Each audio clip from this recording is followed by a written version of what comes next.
Good morning, everyone. A lot of different challenges facing New York City and a lot of good things happening too as New York City comes back strong. But as we recover, as there's more and more activity, you can see it. More jobs coming back, more businesses opening up, tourists starting to come back, the activity's there. But guess what? We have a problem that's now becoming bigger and bigger as we see all that activity, something we wished we had gotten rid of, but we haven't. Congestion. Congestion, unfortunately, is back, and it's starting to come back with a vengeance. This city needs to keep moving. That's who we are, and we need to be able to move around to recover. People need to be able to move around for their livelihoods, but what are we seeing? We're seeing congestion start to stand in the way of that. This is true particularly in parts of Manhattan. We're seeing places where people just can't get where they need to get. Obviously, we're seeing problems in the subways as well. This is going to be, if we don't address it quickly, a hindrance to our recovery. If we don't deal with these issues, it will stand in the way of the kind of recovery we need. Now, if you're looking at the headlines lately, the story's being made very, very clear. You can see the picture. New York Post headline this week, New York City's worst in the nation traffic congestion threatens the push to reopen. That's a true statement. This is something we've got to address. This new report that this article references points out that now New York City's traffic has gotten worse in many ways than Los Angeles's traffic, which was always historically the worst.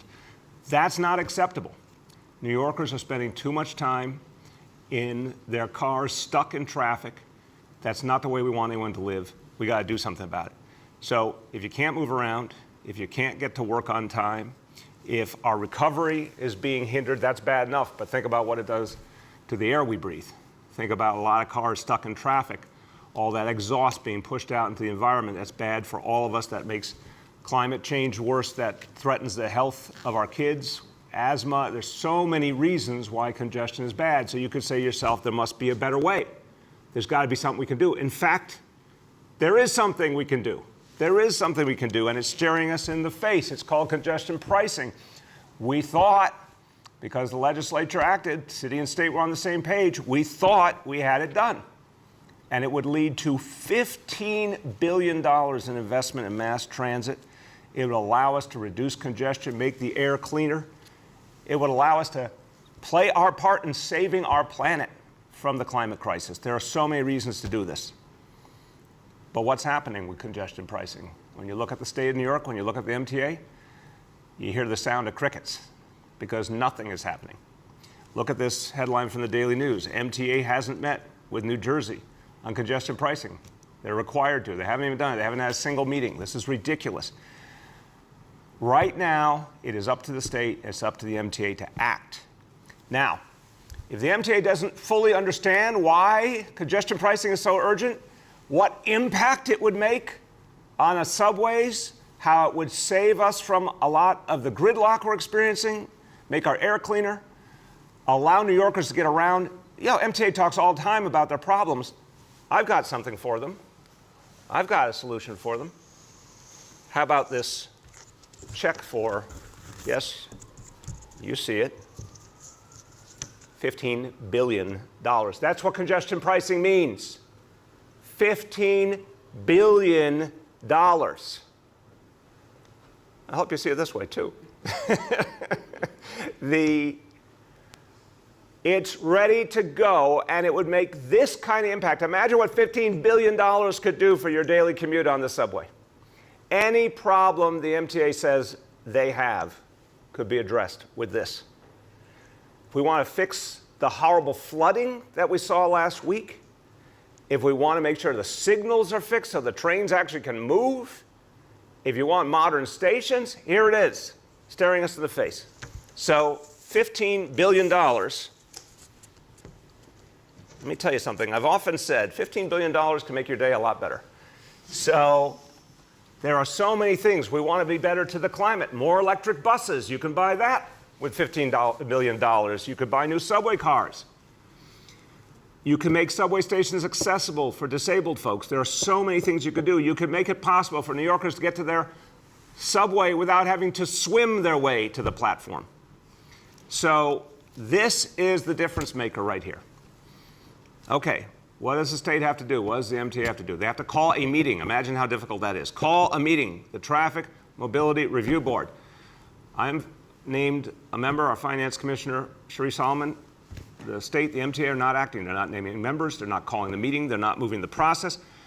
They are trying to point the finger at Washington. Well, that worked with the Trump administration. It doesn't work anymore. The Biden administration in March told them, go ahead, move congestion pricing. In fact, we'll make it easier for you. We'll allow you to do a fast track, a fast environmental assessment so you can get moving. Everything has to happen this year so we can have congestion pricing next year. That's the bottom line. Once we have congestion pricing, we're going to help to stop the gridlock and help New York City to move around and get $15 billion coming to fix the subways once and for all. I want you to hear from some folks who care deeply about this issue, and they care about it because they represent the people who are suffering from the gridlock, from the asthma, from the inability to get around and get where they need to go. First, a longtime transportation advocate, someone who supported congestion pricing, has called for equity. He's fought for equity in many ways, including when it comes to congestion pricing. And I want to congratulate him because he's now a city council member, but he's about to be the next borough president of my beloved Brooklyn. My pleasure to introduce council member Antonio Reynoso. Thank you so much, Mayor de Blasio. Another Brooklynite from the greatest borough in the city of New York, the center of the universe that is Brooklyn. You're absolutely right. Congestion pricing is absolutely important and extremely critical. Districts like mine, mostly poor Black and brown neighborhoods, are the ones that suffer the most due to our climate change and the work that needs to be done. We were able to reduce truck traffic in North Brooklyn, in the South Bronx and Southeast Queens with waste equity legislation, but it's only a very small piece of the pie when it comes to our ability to do more when it comes to environmental justice in neighborhoods that look like mine. But outside of that, what we want to do is move to be a modern city with progressive transportation policies, and that happens with congestion pricing. If we want to move people away from vehicles that are gas guzzling and do expand our carbon footprint, we need to make sure that folks in cars can go into a reliable, safe, and clean environment that is our public transportation system. We can do that. We can finally upgrade our subway stations, electric vehicles, new buses, new trains, reliable service. That means it's coming frequently and that people know that they can get to work on time and won't have to worry about it. Air conditioning, you name it, we make it so that our public transportation system is the most attractive way or alternative to get around in the city of New York. That happens if we can get this $15 billion that Mayor de Blasio is talking about. So I want to also encourage the MTA board to finally get to work. It's so practical, and we're giving you everything you need. It's just beyond me why we haven't appointed everyone to this board and everyone's not on the same page to do this right away. I want to also acknowledge and thank Mayor de Blasio for making his appointment and saying, look, I'll do it. I'll put my foot forward. I'll open the door. Let's get to work so we can finally solve for these problems. So let's finally get to it. Congestion pricing is the way to go. It's the way we solve for a lot of these problems. And we can finally move away from our over-reliance on vehicles by taking care of our public transportation system. Thank you again, Mayor de Blasio, for allowing me to speak here today and allowing to be a partner and an advocate for you in congestion pricing.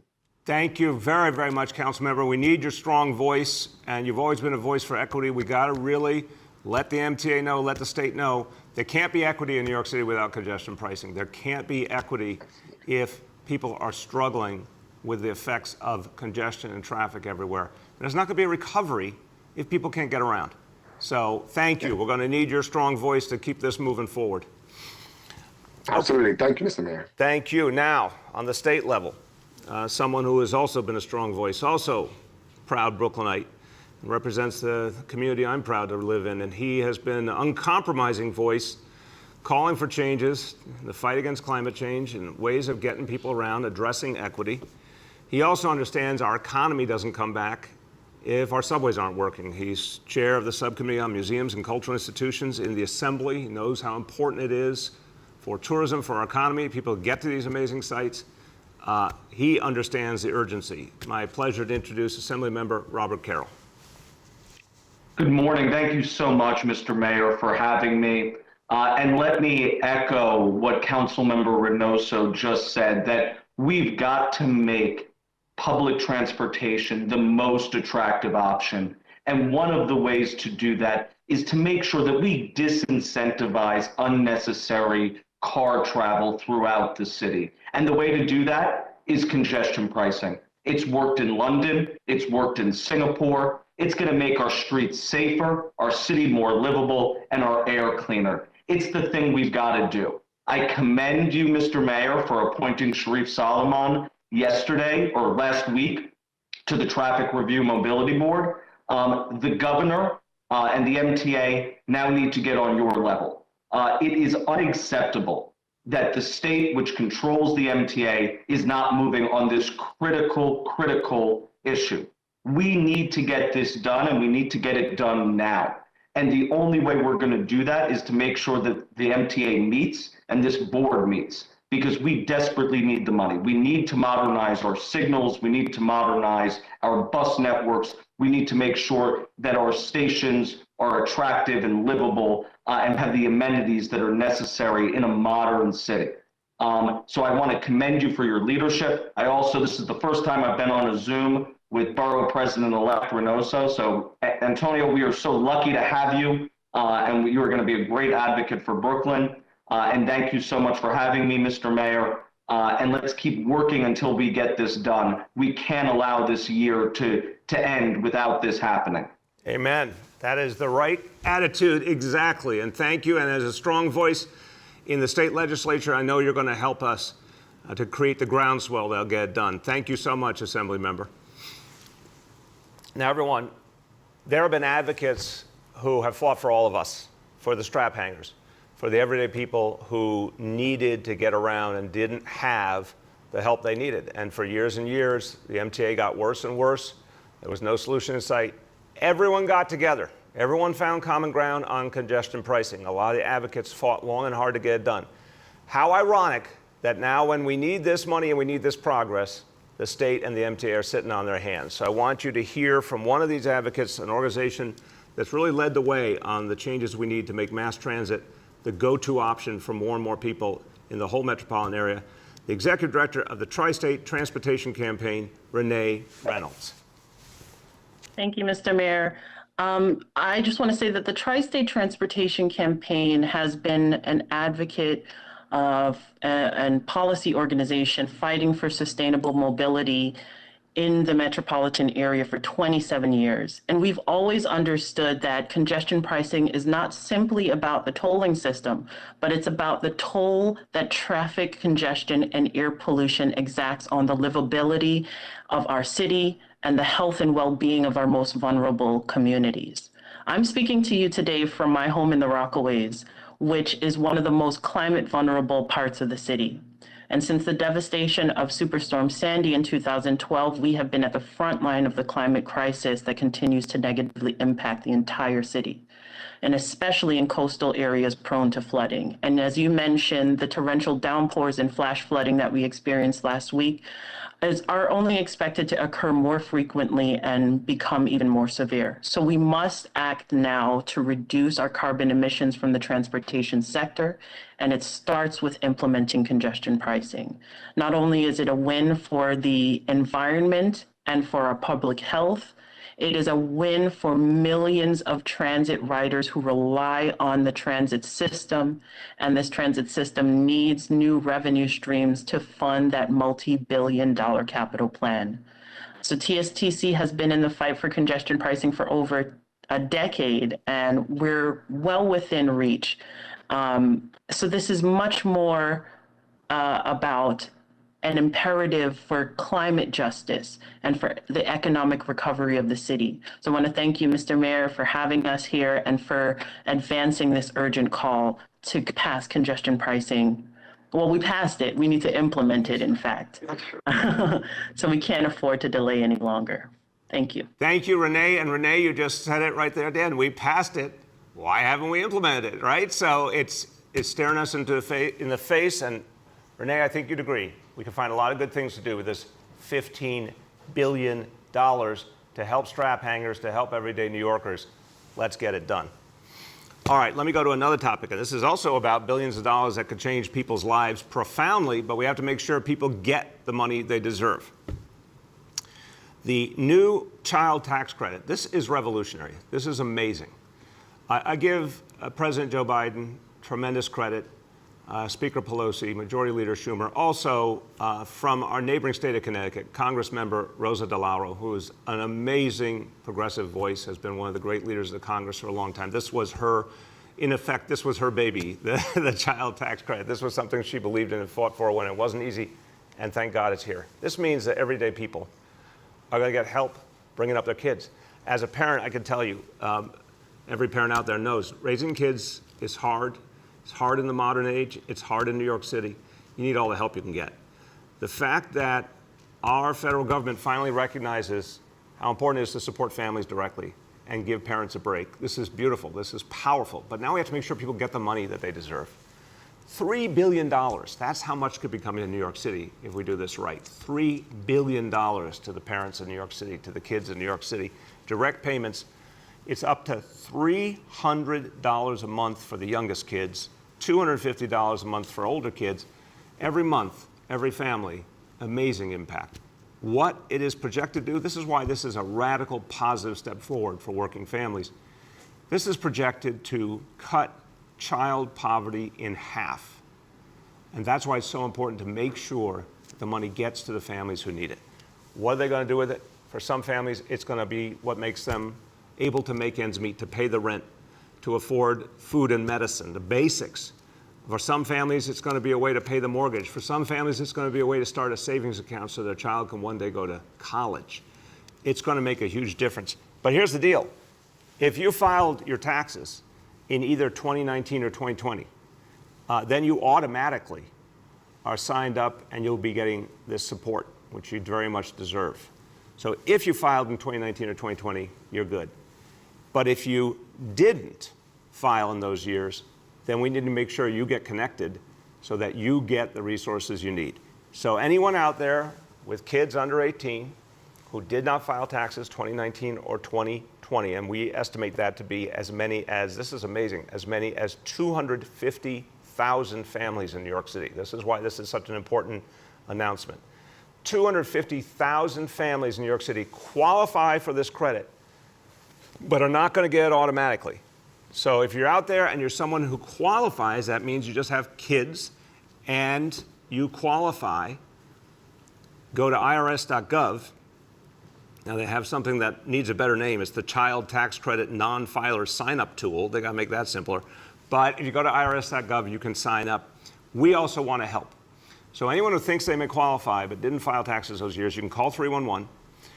We also help New Yorkers in general with any tax issues. If you earn $68,000 or less, we help you if you need help dealing with your taxes and making sure you get all the benefits coming to you. You can go to nyc.gov/taxprep and get direct help. So either of those ways, we want to make sure everyone gets the support coming to them. It's really, really important. We do not want to leave a huge amount of money on the table that could help New York City families. Let's make sure everyone gets the child tax credit who deserves it. Okay. Now, everyone, of course, is focused, as we always are, on the fight against COVID. We're going to be talking about that a lot in the remainder of this week. Next few days, we'll have some new things to say on new approaches to fighting COVID in this city. Right now, I'll give you the update on the vaccines. Again, every day we're seeing progress. Right now, since the beginning, 9,757,653 vaccinations. Every single day, 10,000, 15,000, 20,000 people are getting vaccinated. That's great. We got to build it up. We got to make it more consistent. Vaccination is the answer. Because you look at the indicators, you see we continue to do well in terms of keeping the hospitalization rate down. We're definitely watching the situation with the cases with concern, like is being seen all over the country. Thank God here we have a high level of vaccination. That's the difference maker. And we got to keep building that. But we're watching this carefully. So here's the indicators today. Number one, daily number of people admitted to New York City hospitals for suspected COVID-19. Today's report is 90 patients confirmed positivity 24.73%. Hospitalization rate per 100,000, 0.38. So it remains low, but we're watching that very carefully.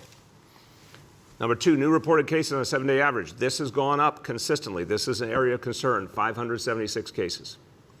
And number three, percentage of people testing positive citywide for COVID-19. Today's report on a 7-day rolling average, 1.72%. We're going to be talking about these indicators also this week because this one in particular is not showing us the whole picture because fewer and fewer people are getting tested and we don't have the big testing efforts we used to have in places like the public schools. So this one is, we want to talk about what it means in this context.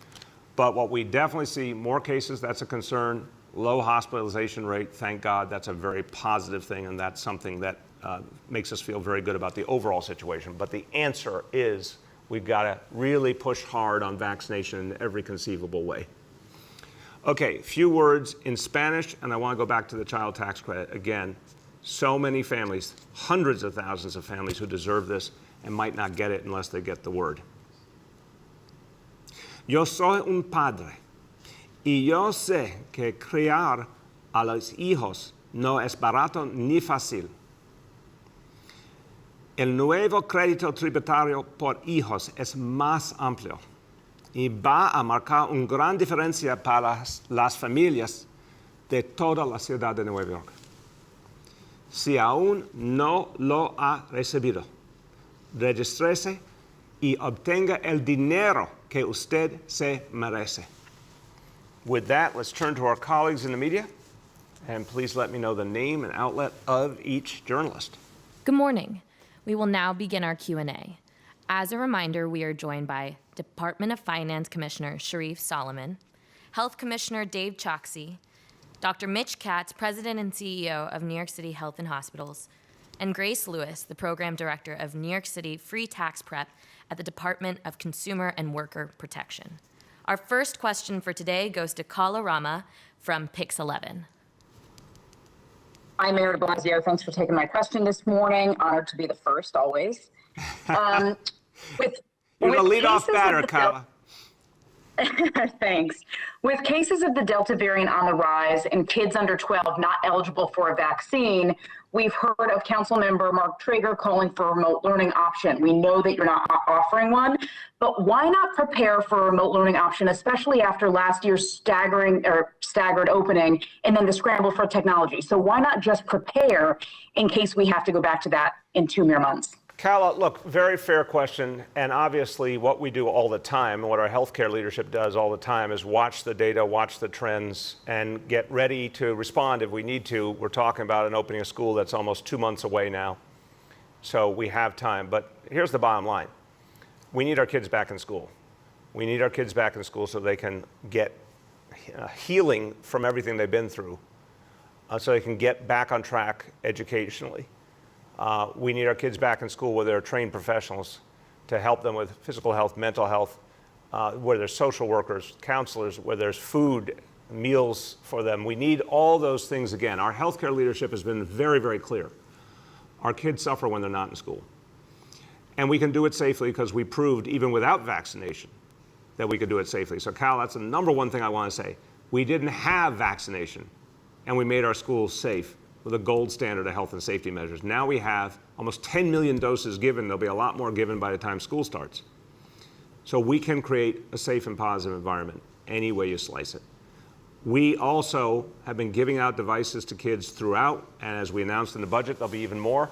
So kids will have devices. There's always the ability, in any instance, even just a single snow day, we can go remote if we need to. But that's not the goal. The goal is to have every single child back in school. Go ahead, Cal. All right. And for my colleague, James Ford, he wants to know, what would it take to at least have an indoor mask recommendation as opposed to a mandate like Las Vegas and San Francisco are doing now? I'll turn to Dr. Choksi and Dr. Katz. Right now, they'll go through the details, but there are places where we're requiring masks and places where, and for people, we're recommending it right now. But we also are, all of us, united strongly in not wanting people to think, oh, I have a mask, so I don't need to be vaccinated. We do not want to obscure the fact that a mask doesn't solve the problem, vaccination does.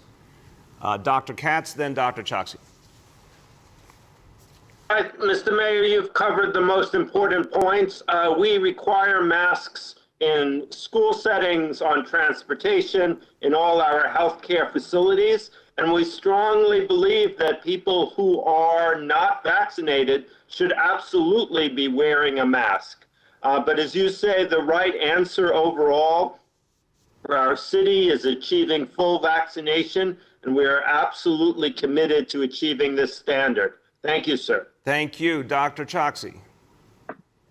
Thank you, Mr. Mayor. Just to add briefly to it, I would reiterate that we do indeed have the strong recommendations for mask use, as Dr. Katz has already described, particularly for people who are unvaccinated, as well as those settings where we do know it is higher risk, and so where the mask mandate remains in effect. Those are healthcare facilities, congregate settings, schools, public transit. And look, I want to just make sure that we are as clear as possible. Masks have been and are a vital part of our defense against the virus. And the vaccine is the closest thing that we have to a knockout punch.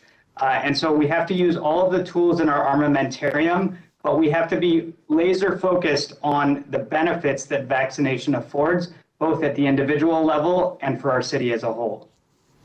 A knockout punch. I like that, Dave. You said it all. Next. Our next question goes to Vanessa from CBS. Good morning, everybody. Thank you for taking my question. This is a bit of a follow-up to Kala's because it does relate to school and the virtual option.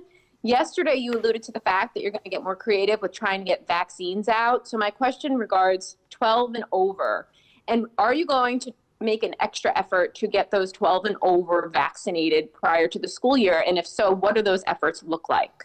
Yeah, Vanessa, we are building that up right now. It's a great question. I think, first of all, a lot of parents are going to take it upon themselves because they know vaccination is widely available and free to go and make sure their kids are vaccinated in advance of school. You know, as a parent, I tell you, for so many of us, the vast majority of us, the notion of getting your kids vaccinated before even COVID, getting your kids vaccinated at the right point in life to prevent certain diseases.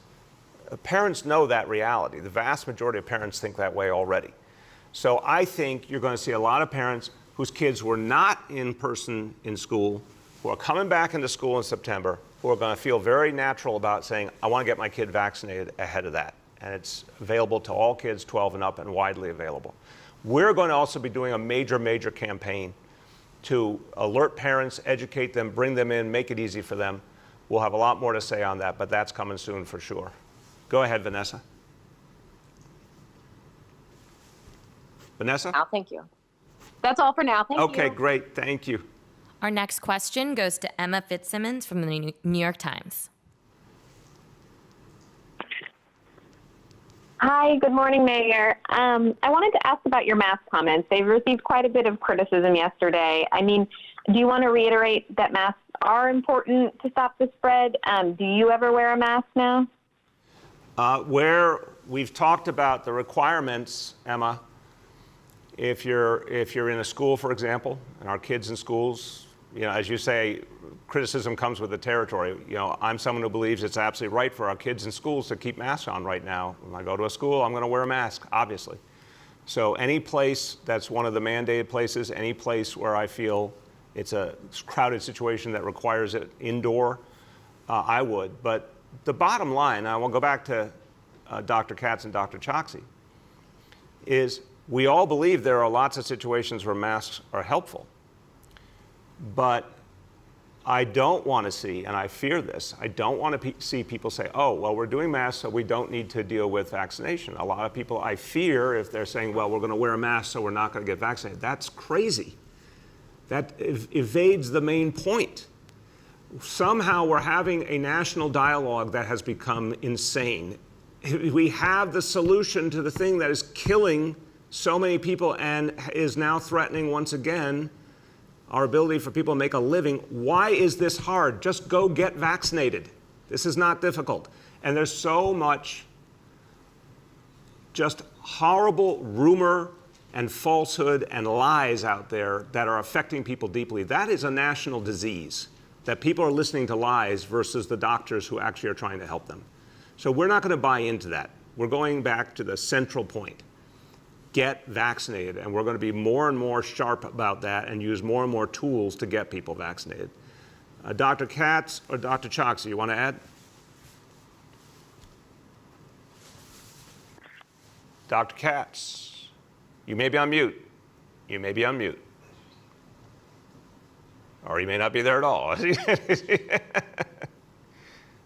Dr. Katz, Dr. Choksi, can you hear us? I can hear you, sir. Allow me to start in that case. Just to add to what you were saying, and we can be unequivocal about the fact that masks have helped to stop the spread of the virus. And I would reiterate what we've already said. That's why masks remain a pillar of our strategy, particularly in the settings that we have described, and more so indoors compared to outdoors. With all of that said, when I think back to where we were a year ago, when we did not have this important tool in our arsenal that vaccination provides, we have to ensure that the focus in terms of being able to protect people from what is now avoidable suffering remains on vaccination as the key to do that. It also offers more durable protection, as we have seen and as we have experienced over the last several months. So the Delta variant adds even more urgency to our messaging, which remains that we have to stay vigilant against the coronavirus, and vaccination, particularly for people who are at higher risk, is the most important part of that protection.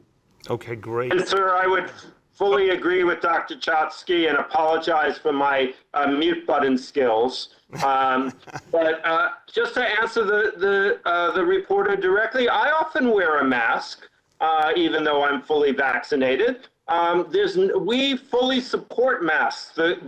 What we are all about saying, though, is that we have, as Dr. Chotsky said, the knockout punch. We have the definitive answer. And that's what's going to allow the full recovery to the extent that vaccinated people feel safer wearing a mask, as I do in a crowded place. That's great. But the way out of this issue is through vaccination, and that's what we're focused on. Thank you. Go ahead, Emma. Can you hear me? So I understand that you're saying masks are not a replacement for the vaccine, but are you also concerned about the economic repercussions of requiring masks indoors or not having that as an incentive for people who are vaccinated to let them know that they can have that freedom? I'll offer my view, and again, Emma, as you can hear, we work as an ensemble. Dr. Katz, Dr. Choksi, Dr. Varma, and I, and the whole team, we constantly are working through these issues, and we have real strong feelings on this one. I do think you're making a good point, or raising a good point, that we urged people to get vaccinated. Let me give you the numbers as of today. 4.5 million New Yorkers fully vaccinated. That's now pushing 54% of the entire population of the city. 4.9 million have received at least one dose. That's over 58% of the population of the city. I do expect a surge with kids 12 and up as we get closer to school, and then I think we're going to get, obviously, hundreds of thousands more once younger kids qualify. This is the solution. I think we said to people, I know we said to people, come forward, get vaccinated, it's the right thing to do. And then it became a really positive part of it that life could go back to something better and you could take your mask off. And, I think it is a problem to say to people, you did the right thing, but now you got to put your mask back on. If it came to that, if it was one of the only things, of course we would entertain it. But the solution is vaccination. And anything that obscures that solution, anything that becomes a crutch instead of actually pushing people to make the decision they need to make, because this is really getting insane at this point. We've got to be blunt about it. If you're not getting vaccinated, you're actually causing harm to other people. Dr. Katz, Dr. Choksi, you want to add? I think you've said it very well, sir. It has to be vaccination. That is the only way that we can have a true, enduring recovery for everyone. Thank you. Thank you. Dr. Choksi? Sir, I'll just add briefly that to support people who remain unvaccinated, we have lowered barriers to accessing the vaccine. It is now the easiest time that it has ever been to access a COVID-19 vaccination in New York City. We have hundreds of points of access, including neighborhood pharmacies, family doctors' offices, pediatricians, along with the city vaccination sites. But beyond that, we have our mobile options, which are constantly roving in different neighborhoods and particularly in places that have lower vaccination rates. And finally, for anyone who wants to get vaccinated in the comfort of their own home, we provide that for all eligible New Yorkers as well. So as you've heard from us now many times, we should run, not walk toward vaccination because it is the key to turning the corner on the pandemic. Amen. And Emma, last point. I mean, just what Dave said. Literally, we will come to your door, any New Yorker, we will come to your door for free and vaccinate you in your home. I mean, what more do we have to do here at this point? This is getting insane. I'm going to say it again. If you need it, we will have it for you. We'll make it so easy. But these are the doctors, the actual live doctors telling you the truth about what's going to keep you and your family safe. This is what people need to do. They need to start listening to these doctors. And if they want the vaccine brought right to their doorstep, we'll do it for them. Our next question goes to Steve Burns from WCBS 880. Hello, Mr. Mayor. How are you? Hey, Steve. How you doing, man? Doing all right. I wanted to kind of use the words you just spoke and ask you a variation of that question. I mean, what more can you do? I mean, I think a lot of the frustration now on vaccinations is stemming from, we've made it as ultimately convenient as possible. We've done all kinds of different routes of persuasion, yet we still have 30% of adults unvaccinated in this city. So where do we, stop with the persuasion and use some sharper tools in the words you used? It's a fair point, Steve. Look, right now we're looking at a range of options. We're going to have more to say this week for sure because we've got to, really lean into this situation. That said, I don't want to take away for a moment from, 4.9 million people. Yes, 4.9 million people who have come forward and gotten at least one dose. I want to give a lot of credit. The vast majority are doing the right thing. I really want to be clear about it. The vast majority of New Yorkers have voted with their feet. We're going to be soon at 60% of the population, the entire population, that will have come forward and gotten vaccinated. That's really, really good. And that's why our hospitalization rate is so low. And I do believe, fundamentally, Steve, there are hundreds of thousands of people that we can reach with, the outreach still, the work with the houses of worship we've been talking about, and the community groups. I think there's a lot more room for that. I definitely think you're going to see a surge with kids before they go back to school and parents getting their kids vaccinated. The approach of being inviting and welcoming and incentivizing, there's still definitely room to go with that. But we're looking at everything because we got to get people vaccinated. It's as simple as that. Go ahead, Steve. Thanks. And just to ask if you could expand on that, when you say you're looking at everything, I know another recommendation from Councilmember Levine was talking about vaccination mandates in certain high-risk settings. Would that be on the table for you? Again, I don't want to preempt an announcement of any specific thing that we're working on. I want to just say we will this week be making additional announcements, and it's not a great phrase, but I'll use it. We are deadly serious about getting people vaccinated. I guess there's an irony in that sentence. No, it's just this is literally a matter of life and death. It can be done. We could fix this problem with the ability we have now as a city to vaccinate people. In a matter of months, we could vaccinate everyone.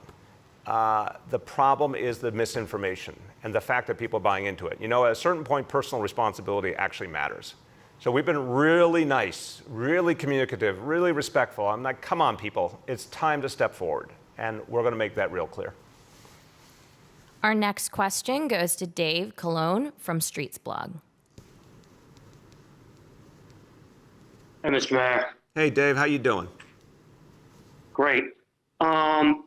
So you had a lot to say about congestion pricing the last couple days, or a couple weeks, I guess. But I'm a little curious about the fact that you've talked about getting everything set up by next July, which is a pretty long ways away, even as now the MTA is saying that their bridges and tunnels are seeing the same traffic that we've seen before the pandemic started.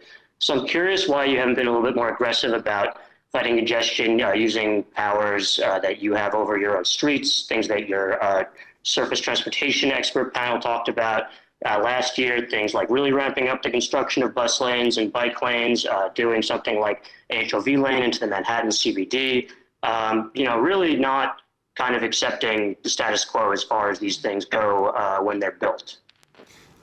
Respect the question, Dave, but I would disagree with you on this. You know the announcements we made, and we are also deadly serious about expanding bus lanes, expanding bike lanes. We've got a huge set of new initiatives underway right now. So there's no question about that. And we're going at a rate that has not been seen before in terms of the amount we're producing. Super serious about that. HOV issues, we're going to look at that, obviously. But we don't have a plan on that yet, but we'll look at it. But the thing that would be, again, it's like vaccination is going to the root cause. Congestion pricing is going to the root cause. Congestion pricing would make a profound impact. And I hear you that would it make an impact immediately? No, it will take some ramp up time, but not that much in the scheme of things. Right now, if the state and the MTA would get in gear, all the work could be done, the decisions could be made on congestion pricing, the groundwork could be laid, the contractor's already in place, the environmental review could be done.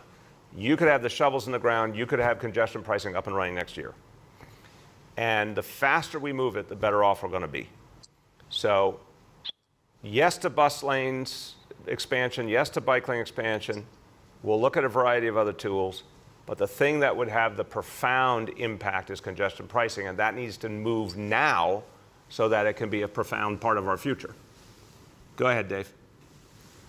I guess the other thing is, you're just the mayor, you're not at MTA board meetings every month.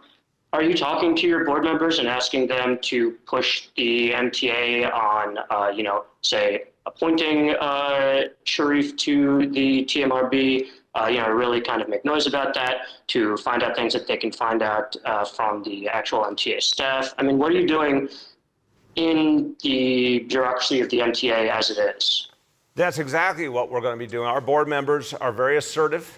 We don't have a majority, as you know, but we have strong voices on the board. They're going to be pushing this incessantly.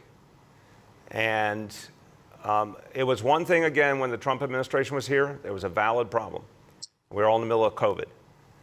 Once the Biden administration got here, I spoke to Secretary Buttigieg, his first few weeks on the job. I said, help us move congestion pricing. I know a lot of other people said the same thing. They gave us the guidance in March.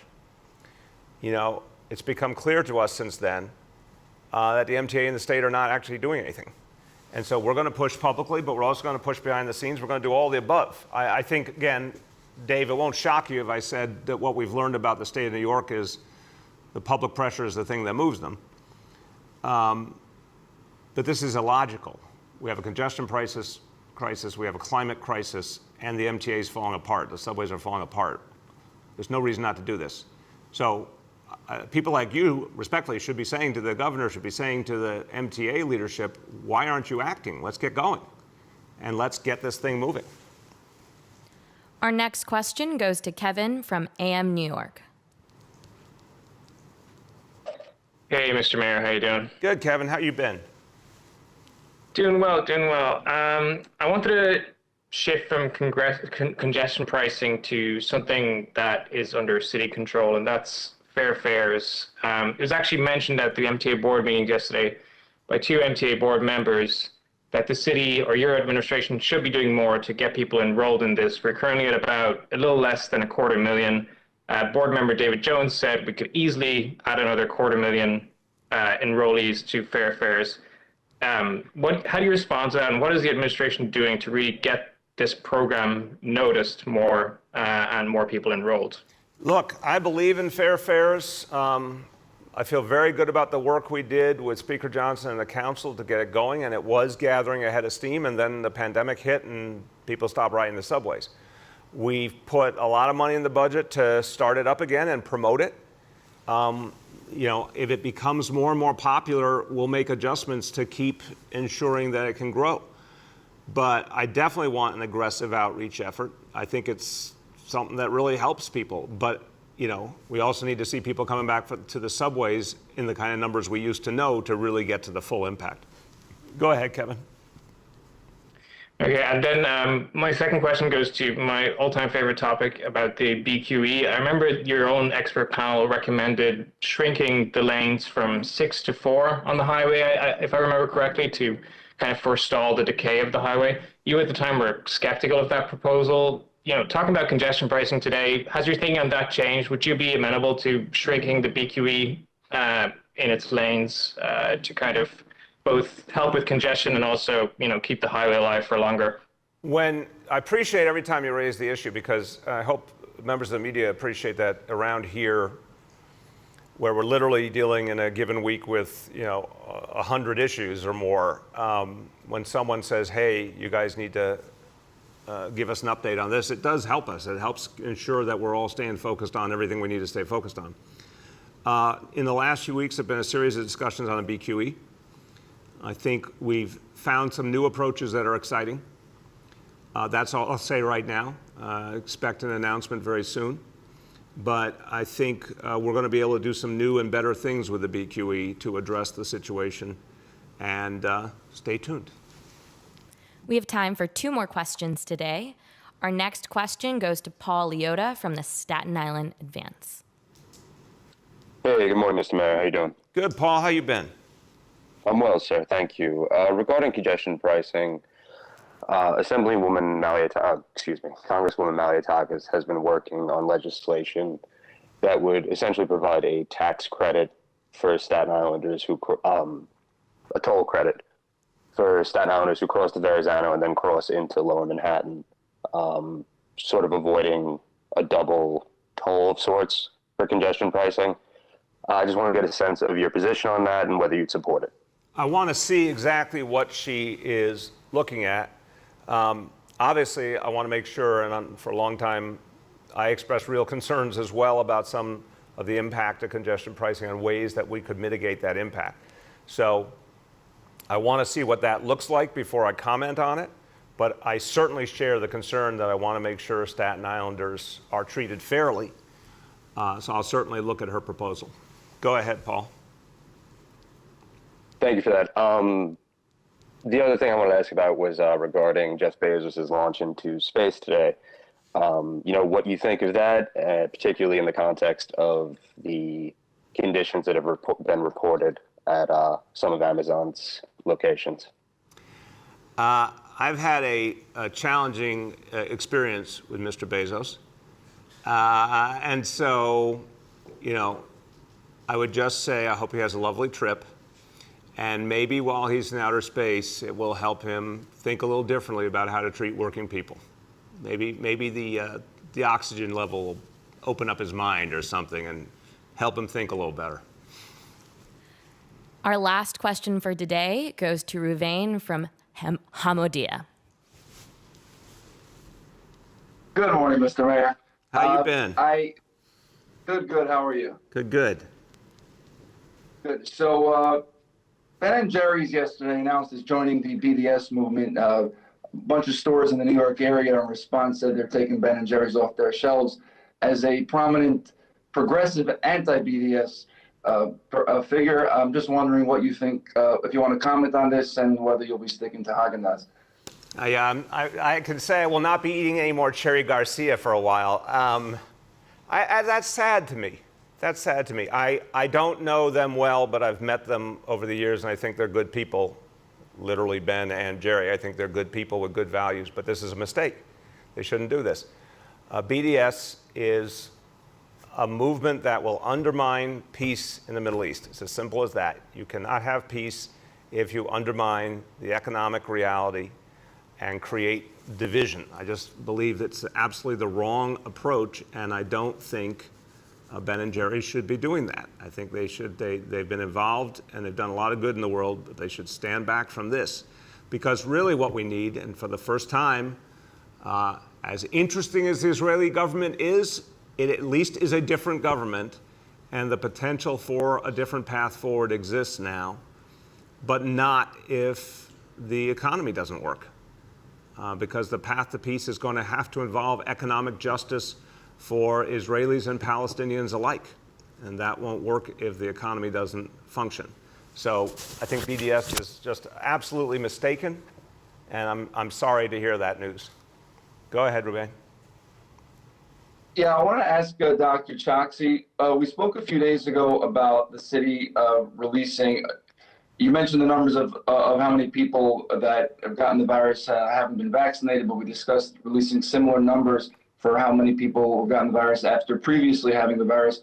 I know this sort of study, can't happen overnight. I'm just wanted to confirm that you will indeed be releasing the study, and if we can get it, a sort of sense time-wise how long is, when you might release it. Thank you.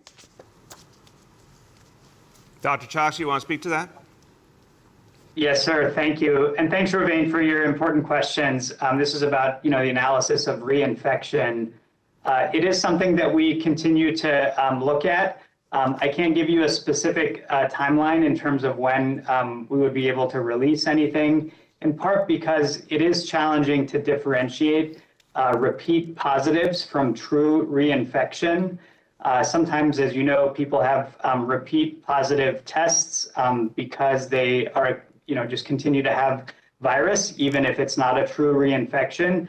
And so it does involve some more detailed, often clinical case review to be able to distinguish from those things.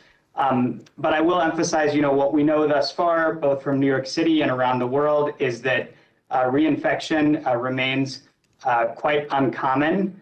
And the best way to protect oneself against reinfection is through vaccination. Once again, what was your phrase earlier, Dave? You had a great phrase. Go ahead. Knockout punch.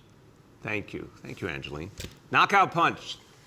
Dave Choksi, who I believe has now become a certified soundbite machine, will tell you vaccination is the knockout punch. So everyone, it's time. It's time. Go out there, get vaccinated. As Dave said earlier, easier than ever and free, and the way to protect yourself, your family, your city. Go do it. Thank you, everyone.